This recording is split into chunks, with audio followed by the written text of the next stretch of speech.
ঢাকা মেডিকেলের আইসিইউতে আমাদের মাগুরার ছোট্ট এক বোন আসিয়া মৃত্যুর সাথে পাঞ্জা লড়ছে।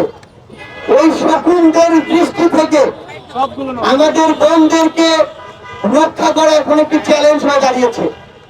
আমরা আমাদের জায়গা থেকে ঢাকা বিশ্ববিদ্যালয়ে দেখেছি কিভাবে একজন বোনকে কোন একজন তার মতের উপরে তার বিশ্বাসটি চাপিয়ে দেওয়ার চেষ্টা করেছে এবং তার পোশাকের দিকে দৃষ্টি করে যেভাবে ইচ্ছা কথা বলেছে এবং এর পরের কনসিকুয়েন্স গুলো আরো বেশি ক্ষতিকর এবং আমাদের জন্য এই রাষ্ট্রের জন্য আইন শৃঙ্খলার জন্য আরো বিব্রতকর।